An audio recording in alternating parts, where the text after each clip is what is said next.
आज हम ऐसे स्टॉक्स की बात करने वाले हैं जो अपने डिमांड जोन के ओर आज जा रहे हैं और वहां पे हमें बाय अपॉर्चुनिटी ढूंढनी चाहिए। पहले हम बात कर लेते हैं एफएमसीजी सेक्टर की। ये सेक्टर आप देखिए तो यहाँ पे एक डिमांड जोन है।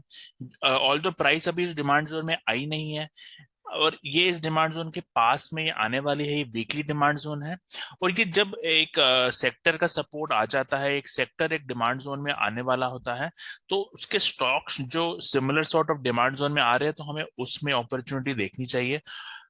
अभी आप यहाँ पे अगर आप देखिए प्राइस एक्शन, यहाँ से एक शार्प फॉल मिला है। अभी जो ये प्राइस है वो रेंज बाउंड है और अभी हमें कोई ऐसी अपॉर्चुनिटी नहीं दिख रही बाई साइड।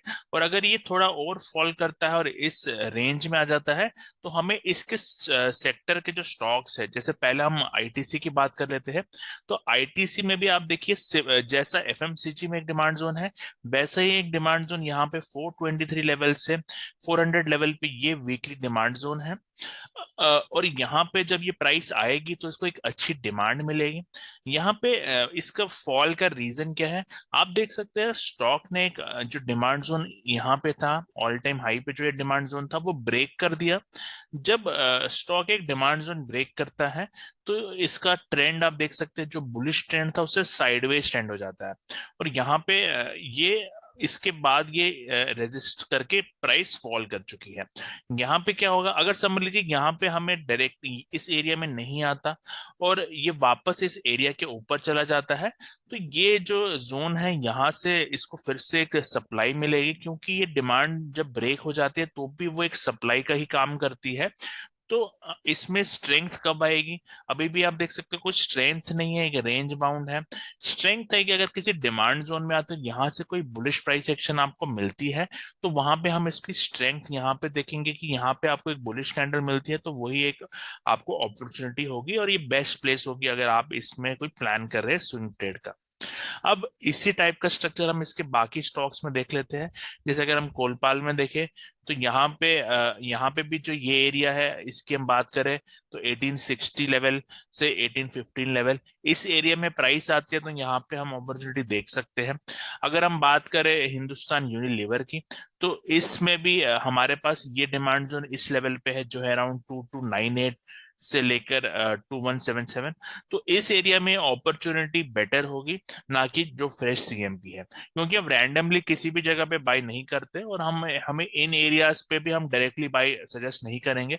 और हम यहाँ पे कोई बुलिश प्राइस एक्शन, जैसे अगर समझ लीजिए आप 1 आवर में है और आपके पास कोई इस तरह आपका ट्रेंड है, तो आप ट्रेंड चेंज का वेट करें और फिर उसमें आप स्टॉप लॉस लगा के इस में पार्टिसिपेट कर सकते हैं।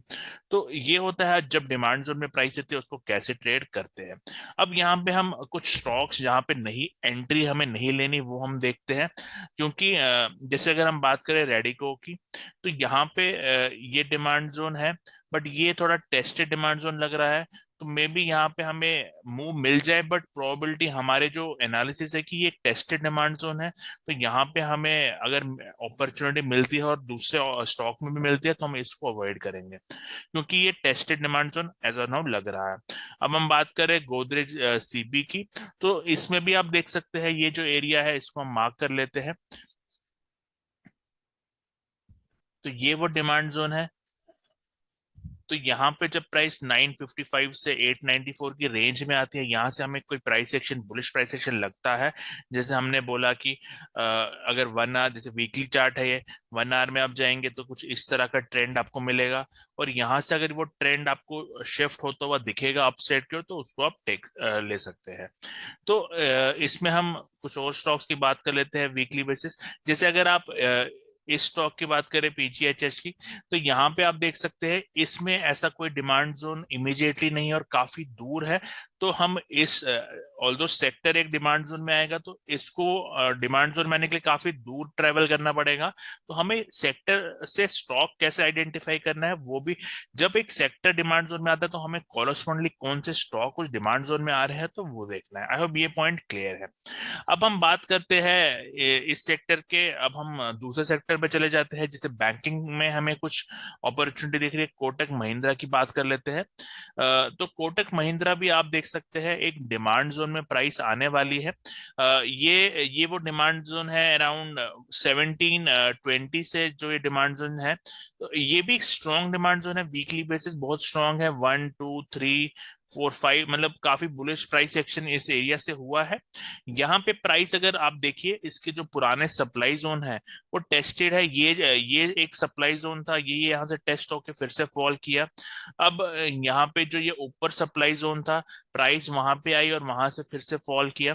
तो अगर ये मतलब यहाँ से इस डिमांड जोन में प्राइस पहले बहुत पास है इस डिमांड जोन के, यहाँ पे प्राइस आती है, फिर से हम 1 आवर में आ जाते हैं। 1 आवर में भी आप देखेंगे अभी ट्रेंड जो है डाउन है। यहाँ पे आप लो देख सकते हैं, यहाँ पे फिर से एक हाई बनता है जो लोअर हाई है, फिर से डाउन होता है। यहाँ पे भी कोई ट्रेंड चेंज आता है, ट्रेंड, तो आप उसको एज ए बॉटम को स्टॉप लॉस रख के उसमें फिर से एक एंट्री ले सकते हैं, क्योंकि ये सारे अप्रोप्रिएट एरियाज है और जहाँ पे हमें एंट्री मिल सकती है। बट अगर समझ लीजिए यहाँ पे किसी भी स्टॉक में डिमांड जोन पे आके कुछ रिएक्शन नहीं देता प्राइस और ये ब्रीच कर जाता है, तो आपकी एंट्री भी आप उसमें नहीं लोगे, क्योंकि हमें एंट्री वेट करनी है, लोअर चार्ट में आपको कंफर्मेशन चाहिए, और वहां पे कंफर्मेशन नहीं मिल रहा तो आप ब्लाइंडली एंट्री नहीं लेंगे। आई होप ये पॉइंट भी क्लियर है। तो ये जैसे अभी ये एक डिमांड जोन है, यहाँ पे आप देख सकते हैं ये जो एरिया है वो भी एक डिमांड जोन है। तो मे बी यहाँ पे क्या हो, इस एरिया को ब्रेक कर दे और इस एरिया में लोगों को लगेगा ये डिमांड जोन ब्रेक हो गया, बट यहाँ से इसको रिवर्सल दे दे। तो हमें ये एरियाज में सेल नहीं देखना, और हमें इसमें बाय ही देखना है।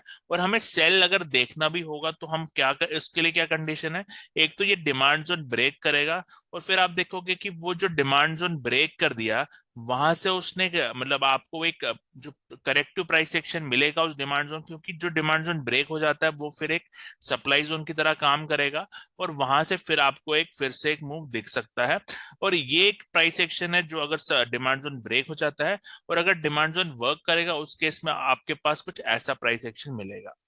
अब ये डिफरेंस आपको क्लियर है। एक और स्टॉक हम बताते हैं जो है इसमें बैंकिंग सेक्टर में ही है। एक बार मैं बैंकिंग सेक्टर में चला जाता हूँ। तो हमारे पास एयू स्मॉल फाइनेंस का स्टॉक है। ये आप देखेंगे ये भी एक डिमांड जोन में प्राइस आ रही है। ये डिमांड जोन हमारा ऑल्दो अभी थोड़ा दूर है। इस एरिया में अगर प्राइस आपको मिलती है तो यहाँ पे आपको फिर से बाई अपॉर्चुनिटी देखनी चाहिए। ये डिमांड जोन 690 से 629 इस एरिया में कहीं पे भी ये आता है, और फिर से हमारा जो स्ट्रैटेजी है वो सेम रहेगी, क्योंकि यहाँ पे जैसे अगर जैसे आप देख रहे हैं यहाँ पे प्राइस कुछ इस तरह से आ रही है, अगर ऐसा कुछ होता है और फिर आपको फिर से ये अपॉर्चुनिटी मिलती है, तो आप इस टाइप का, अगर इस टाइप का कुछ प्राइस एक्शन यहाँ पे होता है डिमांड जोन के आने के बाद, तो उसको आप मतलब खरीद सकते हैं। और यही वो एरिया होगा जहां पे आपको बाई अपॉर्चुनिटी देखनी है, ना कि मिडल में। अब ये पॉइंट क्लियर है कि हम डिमांड जोन से ही बुलिश प्राइस एक्शन एक्सपेक्ट करते हैं, और रैंडमली कहीं पे भी, जैसे यहाँ पे भी अगर हम एक बार चार्ट में हम पहले आ जाते हैं, यहाँ पे आप देख सकते हैं यहाँ पे एक बुलिश प्राइस एक्शन हुआ था कुछ दिन पहले। इसने एक स्विंग हाई ब्रेक किया था। काफी लोग यहाँ पे ट्रैप हो जाते हैं ब्रेकआउट ट्रेडिंग की वजह से। वॉल्यूम भी आप देख सकते हैं अच्छा पिकअप होता है, बट ये ओवरऑल प्राइस एक्शन की सेंस आपको होनी चाहिए कि जैसे अगर आप ये जो मूव है ये करेक्टिव मूव है। करेक्टिव क्योंकि इसमें ट्रेंड डाउन है, उसके बाद आपको एक करेक्टिव मूव मिलती है। काफी लोग इसे जो नॉर्मल वेव एनालिसिस करते हैं उनको ये मूव, उनके लिए ये एक इम्पल्स चालू हो जाती है, बट वो यहाँ पे ट्रैप हो जाते हैं, क्योंकि आपको ओवरऑल सेंस होनी चाहिए कि ये मूव डिफरेंट है और मेन ट्रेंड आपका अभी भी डाउन है, और ये मूव आपके लिए पेंडिंग थी।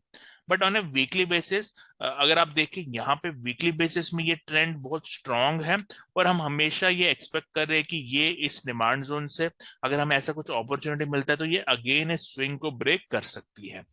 तो ये था इस वीडियो का मेन पर्पस, आपको बताना कि कौन सा स्टॉक डिमांड जोन में आ रहा है और वहां से हमें क्या क्या अपॉर्चुनिटी देखनी चाहिए। अब ये वीडियो आपको पसंद आया, वीडियो में कुछ नया आपने सीखा, कोई डाउट है उसे ऐसा कमेंट डाल सकते हैं। वीडियो को लाइक करते रहे, चैनल को सब्सक्राइब करें। Thank you and have a nice